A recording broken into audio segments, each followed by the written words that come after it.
Kiana. Help is coming today for Kiana. Where are you? Upstairs? Downstairs? Upstairs? Where? Where? Upstairs? Oh. Here's the bag. Where you want with the bag? Now put it on the table.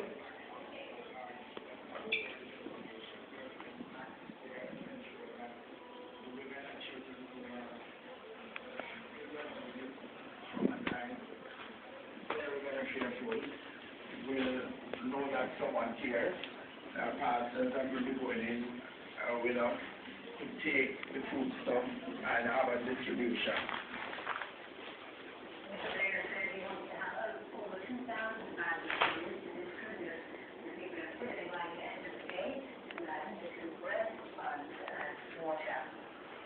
The police have over 500 persons, mostly male, in custody at present. The police are also reporting that there were a number of shooting incidents in Kingston and St. Andrew. However, the security forces were able to repel these challenges. No murders are recorded from 6 p.m. yesterday, May 25, to 6 a.m. today, May 26. The police have also established a complaints line. That number is 946-1248. Meanwhile, the number of civilians killed in the ongoing battle involving the security forces and criminals in West Kingston has reached 44. This is 18 more than was reported by the police yesterday. The latest figure was revealed last night by political ombudsman Bishop Harold Blair, who, along with a team, toured Tevoli Gardens yesterday to assess the operations being carried out by the security forces. Ronelle Christian reports. The assessment team, which included political ombudsman Bishop Harold Blair and public defender Earl Whittle, was sent in yesterday by Prime Minister Bruce Golding to find out the exact number of persons who have been killed or injured. Bishop Blair told our news centre what he saw. We don't know for sure that there are 35 bodies in the morgue, and when we were leaving, there were another 9 to be picked up before sunset. I am just going home from the day's work, and I think we can say, as far as I've seen, the security forces have acted with tolerance. However, Bishop Blair said based on information he received, the security forces have been acting in a professional manner in trying to restore order to communities in downtown Kingston. Meanwhile, the public defender raised questions about the number of persons killed by the security forces versus the number of illegal firearms seized. Mr. Whittle said he was told that 4 guns, including an AK-47 rifle, had been found since operations started 3 days ago. However, he said he's puzzled by the disparity between the number of those killed and firearms discovered. My daughter, While he thinks that he's not fully satisfied with the explanation given by the security forces, Mr. Whittle said his office will be closely monitoring the situation. The security forces have their own explanation for that. They don't find it particularly curious or striking. I certainly do. There may have been ways, they said, and I suppose it was least possible, that these weapons could have been moved out of the community. But even if that were so, it would still leave this disparity between the dead and the number of firearms recovered. And Mr. Whittle said based on the information he gathered during his tour of West Kingston yesterday, there is no truth to claims that the bodies of those killed are being burned. There were allegations by some people that the security forces were trying to destroy the corpses. Mr. Whittle told our news centre that he saw no sign of this. Donald Christian, TVJ News. And our news centre has just received reports that 2 more bodies were carried to the Kingston Public Hospital a short while ago. Our news centre understands that the men were from the Mountain View area. However, the police have not confirmed the reports. Meanwhile, our news centre received calls from residents of Western Kingston. What time it is now? Bodies decomposing on 12. streets in the community. And today is what? Wednesday? Say bodies are on Bread Lane. What is the date today? Intersection of North Street and Chestnut Lane.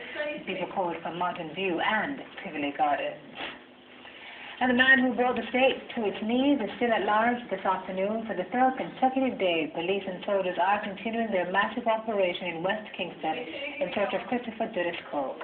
Security forces have been in Tevoli Gardens since Monday after violence escalated following the issue of a warrant for Mr. Coke to be extradited to the United States to face drug and gun charges. Meanwhile, Prime Minister Bruce Golding has categorically denied and dismissed as extremely offensive reports carried yesterday by the ABC television network in the United States. Mr. Golding says he's also outraged by an article in Britain's independent newspaper. The two media entities made damning allegations about the Prime Minister. In a statement issued last night, the Prime Minister said both reports were clearly part of a conspiracy to undermine the government. Mr. Golding said the reports had made damaging and libelous assertions which must be dismissed with the contempt that they deserve. And speaking on TVJ's primetime news last night, Information Minister Darrell Vaz hinted the ABC could find itself in legal hot water. And that is such a serious thing that I consider libelous, and therefore that is a definitive legal matter that will have to be pursued immediately. The retraction will come before legal action, and I would expect that as we speak, that is being dealt with, and you'll hear more about that. So you totally agree. Residents of Oakland Road off Wharton Park Road in Kingston are upset over a police killing this morning. The residents say this man was killed in cold blood at his home by a police team which was reportedly on operation in the area this morning. However, up to news time, the man's name was not reported. Come police and come kill two innocent youth. They're wicked or wicked. They kill all the civil man them. That's why they come up here, sir. They kill you with cold blood in the bed. I want to call the policeman and the police have to go in the yard. Because I told them they must have killed. I said we don't want to fear. This we need justice. You see what's going on in our community? We don't deserve it. And this young guy don't deserve this. That you can throw in a nowhere with no one. You understand?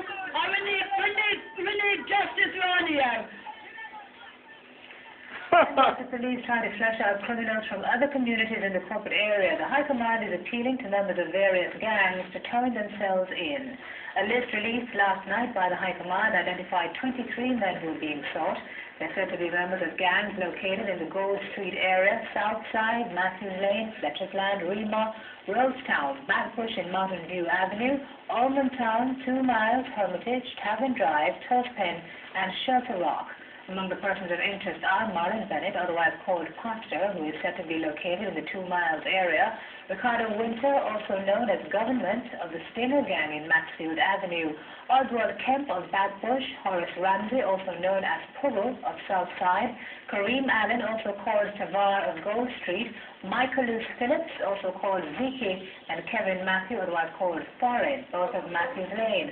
Also Mark Walters, otherwise called Mark II of Almond Town, Kevin Elliott, also known as Killer of Fletcher's Land, and Uriel James, otherwise called Rooksy of Rose Town, are also on the list of persons being asked to turn themselves in. And the human rights group Families Against State Terrorism, FAST, has commended Prime Minister Bruce Golding for inviting the public defender, the political ombudsman, and the head of the Red Cross to tour Tevoli Gardens yesterday. In a statement this morning, FAST said, however, more needs to be done. FAST is calling on the Prime Minister to respect the rights of all in Tevoli Gardens by immediately allowing the media to have direct access to Tevoli Gardens. It also said the Red Cross should have direct access to civilians in Tevoli Gardens as well as the wounded or sick combatants.